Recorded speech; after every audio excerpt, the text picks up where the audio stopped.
皮蛋瘦肉粥呢個係一個廣東比較中意食嘅必點嘅一個粥品廣府粥品。咁皮蛋瘦肉粥咧，其實就係延伸係邊度延伸咧？就係一個白粥延伸嘅咁基礎起源都係由一個白粥起源咁咧叫做明火白粥點解叫明火白粥咧？所以講喺一個物理學嘅原理嚟講咧，明火係比用電煮粥係就更加有米香味咁咧古仔嚟講咧又到講古佬啦相傳咧明朝末年廣州西關咧有一位後生嘅人後生仔，佢隔離住嘅一位比較孤苦嘅老人咁有一次個老人病咗咧，佢冇錢睇病。咁嗰個後生仔睇個老人咧，佢病得越嚟越重啦咁後生仔睇到咁嘅情況只能夠話攞嚟咗白果煲粥。白果即係叫乜黃枝子嘅叫果，係咪白果亦叫福果咁而家都有個名果叫福果白粥嗰啲雜糧粥，其中有一款都係叫有落嗰個白果嘅。咁佢係煲粥俾個老人家飲，冇諗到個老人家聞到呢個白果嘅香味，食慾大增咁佢順手將一啲嗰啲腐竹放落嗰個鑊嗰度煮嘅粥，佢更加香咁後嚟咧個老人家咧，佢日日飲呢碗粥，個病咧就慢慢好起身。好咁睇到呢一幕咁後生仔靈機一動，佢就同個老人家商量咁嘅白粥呢粥咧成本咁低，好適合啲窮人做早餐於是乎咧咁借嚟咗一個大銅鑊咁老人家咧喺屋企煮粥，咁佢又攞到咗出邊嚟賣。咁從此咧呢個明火白粥就咁樣傳開咗到廣州啦咁煮粥咧，我哋講翻轉頭煮粥咁粥咧延伸到咩粥咧？我哋而家呢個皮蛋瘦肉粥咁又有其他啲狀元及第粥都係地方特色嘅一個粥荔灣艇仔粥都有古仔咁仲有嗰啲咩窩蛋牛肉粥仲有嗰個咩八寶粥其他咩粥豬雜粥所有嘅粥都係從白粥嘅起源所以咧煮粥都有煮粥嘅原理你唔好睇佢咁簡單佢都有佢嘅一個原理。點解要明火白粥咧咁我等陣再講咁首先睇一睇個配料我哋有個蔥花薑調味嘅瘦肉皮蛋個皮蛋咧喺呢度講一講個皮蛋皮蛋點解要熟嘅咧？第一個方便保存呢個行業上飲食業行業上做嘅賣嘅商用嘅都係蒸熟佢，放喺冰箱度保鮮要用嘅時候攞出嚟，一日攞幾多咁方便。我哋提前煮又得，蒸又得，佢風味都係一樣。咁首先第一個係容易保存第二個咧方便操作攞嘅時候直接用幾多攞幾多出嚟得啦仲有一個重點係佢蒸熟嘅皮蛋咧，佢係溏心係冇咗嘅呢啲松花皮蛋松花皮蛋蒸熟咗一次佢又唔會黐刀，而且佢冇濕氣佢乾爽放喺冰箱更加容易保存如果係生嘅話咧，佢係會黐嘅佢係黐刀嘅，佢係溏心嘅所以點解要蒸熟蒸熟更加方便保存。薑靈魂就係薑葱皮蛋瘦肉，佢提出嗰個鮮味發生一個碰撞，佢又有呢個皮蛋瘦肉粥呢個風味。咁我哋呢個肉片咧，其實都係喺醃肉過程中之前有教過佢前面嗰啲包括我上面抖音上面有講嘅醃肉有呢個醃肉嘅醃肉篇嘅，就呢個肉咧可以用咩咧？煲粥、煮湯粉麵腸粉都可以呢個醃肉嘅工序我哋睇一睇醃肉嘅工序我哋睇一睇同埋頭先補充一點就係煮粥咧煮粥佢有一個標準係咩咧？一定要係放得耐佢都唔會生水嘅。點樣為之放得耐唔會生水咧？咁我哋就等就拭目以待放得耐唔會生水，米粒化膠，米水交融米水交融，米粒化膠嗰個稀稠度適中。咁咧呢一期咧咁就教你煮啲稍微結啲嘅粥，因為前面嗰啲咧廣東嘅綿白粥咧比較稀少少嘅，你哋食咧中意飽腹感強啲米多啲嘅水少啲，所以我就將個水嘅量減少咗同埋同時咧都係一樣，水咧佢吸收米佢係唔同，唔同嘅米嘅質量係唔同嘅吸水量嘅嚇，同煮飯一樣原理嚇。好多咧好多咧廚房啊都會用到嘅啊，炒肉片啊、乾炒牛河、濕炒牛河係咪都要用牛肉咧？食起身好嫩滑啊！咁個人咧我都比較中意食嫩滑嘅牛肉，有口感嘅嚇。咁我哋而家做呢一款咧就係叫做嫩滑嗰種牛肉。但係中意食農家菜，比較中意食土豬肉啊，原汁原味嘅，比如食雞有雞味嗰啲肉有肉味咧，咁呢一款咧就唔適合，係因為比較肉嫩嘅肉味。加咗食粉，冇錯啦加咗咩咧？阿 Vincent 講得啱下啦，呢個咧食粉亦叫小梳打，佢係屬於食品添加劑不限品牌，反正你搜食粉又叫小梳打，學名叫做咩？碳酸氫鈉。做餅乾啊，做梳打水，佢都有佢作用。喺唔同嘅物料、唔同嘅加熱，佢都有佢嘅作用。比如講我哋嘅桃酥啊、酥餅啊、合桃酥啊嗰啲係嘛，佢起到個酥脆嘅作用。喺肉類，佢又起到佢嘅一個肉膠，佢嘅爽滑嘅作用。無論係你醃牛肉又好、豬肉又好，一樣係咁嘅方法。排骨呢？一樣咁嘅方法。排骨個料仲要更加多。但係咧都係一樣咁嘅工序呢度唔怕講全部開誠佈公咁樣嚟公開包括我放上去都係一樣，呢啲係唔怕講，因為呢啲你哋等於係因為而家好多網絡發達，你好多嘢都比較全面㗎啦，呢啲冇話唔識嘅，基本上一啲常識嚟嘅，就等於大揭密、大公開，行業不為人知嘅一啲但係咧可能俾啲專業師傅睇到會打臉，因為呢啲嘢一般人哋係唔會公開嘅咁我就全部公開就冇問題啦就呢個咧點樣咧？好多其實呢個咧注意嘅使用量就得㗎啦佢並唔係話有害或者係點樣嘅咁咧注意使用量，個量我都發俾你哋㗎啦肉咧我講一講個肉，瘦肉我哋瘦肉咧咁我哋靚啲咪用到豬展肉咯係嘛？你普通咪用瘦肉咯，但係佢一樣可以醃到佢好嫩滑少少首先我哋睇一睇少少嘅小梳打少少嘅小梳打唔超一克㗎，0.5都唔夠呢度放落去再加少少，俾佢0.5左右但係唔好多喎，一多又好似嗰啲膠咁咯，咬起身啲肉就冇肉味，全部啲豆製品嗰商用嘅。同埋包括我喺屋企家用，我都會落少少嘅嫩滑啲，冇問題㗎只不過佢達到你要求口感，你想佢嫩滑，你必須要落啦。你如果唔嫩滑，用就咁醃佢，肯定爭好多嘅小梳打加咩咧？加鹽，鹽咧就使佢有個底味，同樣咧可以緊實佢肉質嘅一個風味嘅少少嘅鹽得啦適當呢個咧就適量少許嘅同樣係冇量嘅我哋揸佢。喺個料盤度揸一揸佢，咁樣轉住睇我手法係咁樣轉住醃，但係玉姐你手法都係啱嘅咁樣擦，咁樣轉，反正係順住轉就得㗎啦用剛柔並進唔好話太溫柔咁樣喐嚟喐去，你睇下點喐都係唔能夠一步到位所以我哋係事半功倍嘅如果係手法正確咁樣轉到點樣咧？因為量少佢好快就會起膠如果量大係可以普及，科普係量大可以用機，用嗰啲絞肉機，唔係即係打麵機唔係絞肉機絞肉就碎㗎啦。螺旋槳嗰個拍絞麵機嗰個，咁樣攪勻攪到佢點樣？攪到佢起膠。點樣為之起膠就係掛邊。點樣為之掛邊睇到未呢啲就起膠啦，有黏性出嚟啦。打蛋機嗰啲都得係，反正你唔好攪碎就得啦。打蛋機嚟攪。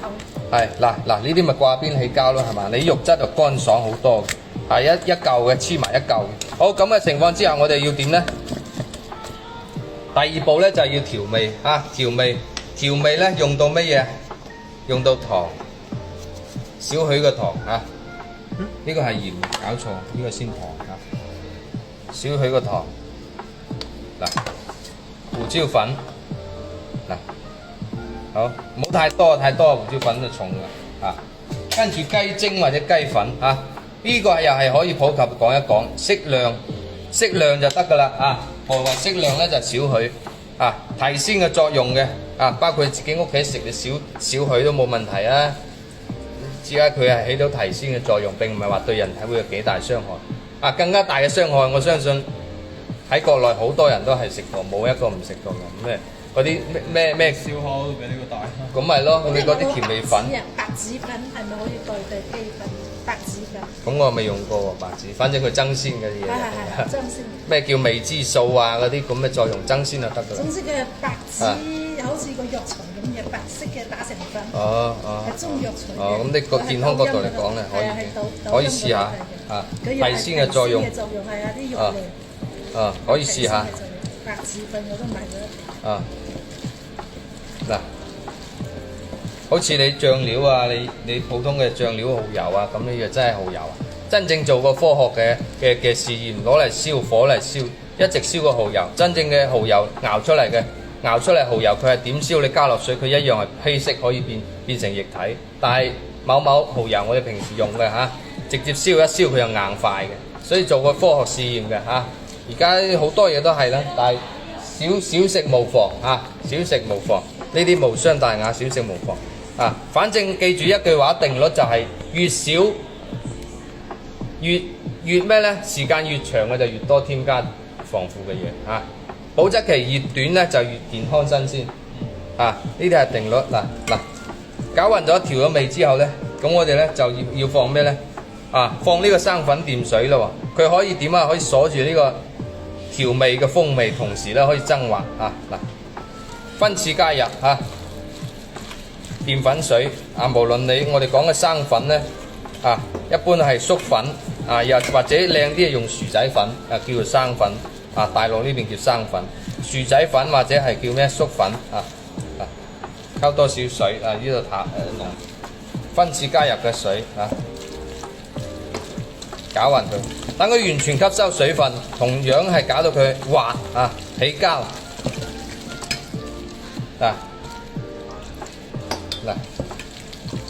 有冇發現你分開加水同一次過加水係唔同，所以我哋醃肉咧有醃肉嘅過程佢個肉咪睇落好滑質感呢啲唔使加晒，睇住嚟加就得嘅。或者係用花生油封一封佢，油咧係天然嘅防腐嘅少少就得噶啦。如果麻油冇咁多一多嘅串味噶串味即係話個麻油味好重我哋攪勻佢好攪勻佢之後落薑落薑落去。但係落薑嘅前提咧，同你哋講一講如果唔係即日賣完嘅話咧，就唔建議落薑。比如講我醃咗呢個肉，同樣係凍到雪糕狀零下凍到雪糕狀，你可以放佢1個星期左右。你用嘅時候攞出嚟，用幾多刮幾多出嚟。比如我開粥檔嘅，我賣粥咁係嘛，刮出嚟咁我就我煮皮蛋瘦肉粥，我今日賣幾多10斤瘦肉，我咪大概攞出嚟，跟住就再加薑啦，用煮粥嗰陣時再加薑啦，係嘛？我哋而家現煮咧就直接加落去就得啦因為點解咧？你加薑咧，佢唔容易保存佢會滲味，佢唔容易保存，好容易霉變，好容易變味嘅所以呢個肉片咧，同樣都係同你講點樣保存啦，就係我頭先講嘅放落急凍，唔好太凍嗰種凍到佢雪糕狀撳得入去，用幾多攞幾多出嚟，醃透佢更加入味。特別係第二日，我哋而家醃第二日佢更加入味再放1個星期，再攞出嚟再用都冇問題當然越新鮮越好，睇你個人良心商家越唔好放得咁耐得。但係咧提前叫備菜唔叫預製啦，叫備菜我哋提前醃一醃佢，更加入味，放得耐啲咁樣醃佢半個鐘左右，我哋放落冰箱醃佢半個鐘就可以用啦。水滾咗先落米水滾落米。跟住我哋倒少少嘅油，同埋你上次問點解個粥會黃少少咧，落嘅花生油。如果本地嗰種壓榨嗰種自己鄉下嗰啲花生油更加會香啲嘅少少花生油，油咧可以使呢個米咧水米交融喺經過拋浪大火嘅時候，同時使呢個水米交融，佢更加容易煮得香啲透啲所以叫做頭先講嘅水米交融，粘稠咧啱啱好嘅粘稠度咁咧跟住水滾咧，我哋就落米落米，呢個米係洗乾淨浸透嘅嚇，落去煮，佢更加容易透啲。有冇睇到咁細煲啊？呢度足夠最少都要足夠5個人嘅量啦嚇，全部推落去。落咗米之後咧，我哋攪一攪個粥，攪一攪。煮粥一定要攞複合底，即係個口，聽唔聽到啲聲？好沉嘅，佢個底比較厚身唔係攞嗰啲薄嘅嗰啲鑊啊，一攞薄鑊咧，你又好容易關㗎啦。煮粥佢就會黐底嘅厚身嘅底明火煮係比用電磁爐用電仲要香啲嘅。電磁爐用電仲要香嘅而家攪起身咧，佢就唔黐底啦。而家係第一鑊所以我哋分3個步驟，煮粥一樣嘅第一步驟就煮開呢個米，大概半個鐘到40分鐘。咁煮出嘅嗰啲就叫做潮汕嘅水米分開嘅嗰種好稀嘅嗰種叫做砂鍋粥嗰啲類型嘅煮開米就可以食啦。佢哋就落料，咁咧再煮佢1個鐘左右從大泡到中泡到細泡，大泡嗰啲粥。佢啲泡泡會滾起身嘅，所以咧呢個鑊嘅高度一定要夠。如果你再煮多啲粥咧，水到呢度你肯定唔得嘅，一淋就淋熄晒嘅所以選呢啲用具器皿都要揀好用個大嘅粥鑊咁我哋呢個量細啲咁咧就煮透嘅第二個過程咧就佢啲泡泡從中泡再到細泡細泡嘅時候要多啲攪，因為唔係好容易燶嘅咁呢個就煮粥嘅一個基本嘅原理咁我哋等佢煮做其他嘢就得噶啦因為量少所以咧佢好快煮得透半個鐘左右佢呢個米就叫煮開噶啦潮汕粥咧就係咁樣煮開咗個米就得噶啦，睇唔睇到咁樣就為止得，跟住就放嗰啲咩蝦貝殼蟹嗰啲海鮮粥砂鍋粥就係咁樣倒落去，當然係攞砂鍋唔係攞呢個煲咁樣煮開咗個米。咁我哋肯定覺得未得噶啦我前面講到咧，呢啲係咩咧？呢啲先係精華粥水先係精華，米嘅精華喺粥水度所以點解有啲地方咧，順德或者點解叫打邊爐用粥水打邊爐，打蠔過粥水打邊爐浸一浸佢咁咩嘆一嘆佢咁樣係嘛？咁呢個就粥水啦，打邊爐或者係粵菜裏邊攞嚟浸絲瓜，仲浸其他菜式，呢個粥水係好靚。精華就喺粥水度，咁我哋咧要煮得更加爛呢啲米，同時啲粥水嘅水分減少。而家就已經進入第二個狀態，睇唔睇到？我唔搞佢，佢啲泡泡就係中泡啦。等陣變咗細泡，就要多啲攪底，如果唔係就黐底而家繼續喺度煮，時間咧冇咁快冇咁快。一般咧一般煮粥，如果量大，我哋煮嘅明火綿白粥係煮3個鐘左右當然呢個量少就唔需要3個鐘啦呢個米咧我哋睇一睇啦，煮到佢而家呢個時候要多啲攪，如果唔係好容易燶我覺得佢得都可以呢個冇定義，個人口味口感好似你要結啲嘅粥米多啲嘅咁樣，如果再未得就再煮。咁我哋咧起碼仲要煮佢5分鐘，5到10分鐘。首先咧水滾咗之後，我哋要落咩咧？落肉定係落皮蛋咧？好多人覺得係落肉先，因為肉咧煮耐咗會柴，會冇咁滑，所以我哋應該係落皮蛋先落皮蛋煮開個米粥先我喺呢度科普下，比如講我煮咗一大煲白粥，無論你咩粥都好無論你咩粥都好首先都係煮開個鹹嘅白粥底煮開個鹹嘅白粥底，咁跟住咧我哋要用咩粥咧？就要再用個細鑊，比如講個皮蛋瘦肉粥咁我就落皮蛋瘦肉咯，係嘛？攞個細鑊。咁我如果再煮個豬雜粥，咁我咪再攞個鑊，擺啲白粥底落去個鑊嗰度，再加豬雜嘅料咯，係嘛？就係咁樣所以咧就係咁樣嚟區分，明唔明啊？明啦。比如講你就煮好一兜鹹粥，白色嘅粥煮好白色嘅粥，跟住你要落咩料就係咩粥就係咁。阿邊人明嘛？阿鵬，白色嘅粥底煮好咗之後，我要攞個細煲加落去，我煮皮蛋瘦肉粥。呢度3個人嘅量，好咁咪加皮蛋瘦肉加落去係嘛？幾時煮細火？唔使細火嘅，一直大火嘅，唔需要細火嘅。我加皮蛋落去，跟住煮到啲粥咧，煮出啲皮蛋味。佢嗰啲粥有啲乳黑嗰啲味，證明皮蛋味出咗嚟啦。大概係5分鐘左右加咗皮蛋落去煮，再最後加瘦肉唔係加瘦肉先嘅，係加皮蛋先嘅加皮蛋瘦肉，最後再加咩咧？再加葱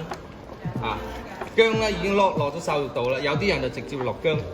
絲又唔係薑粒嚇，薑絲細啲絲咪薑條嚇，因為刀工問題你知得細啲啊薑絲，再放落粥嗰度啊，咁咧就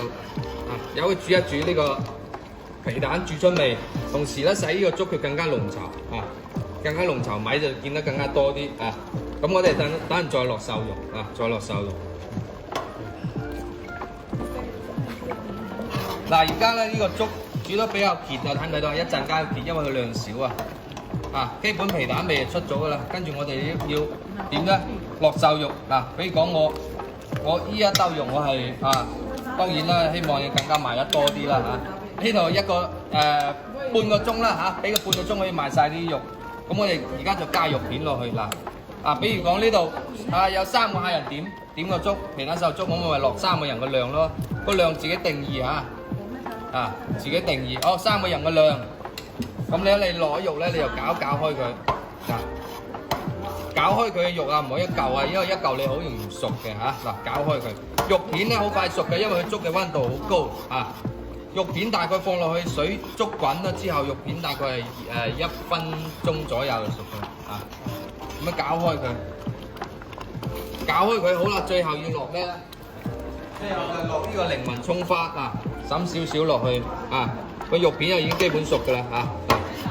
揼少少落去，咁增香嘅個皮蛋瘦肉粥嘅風味增香。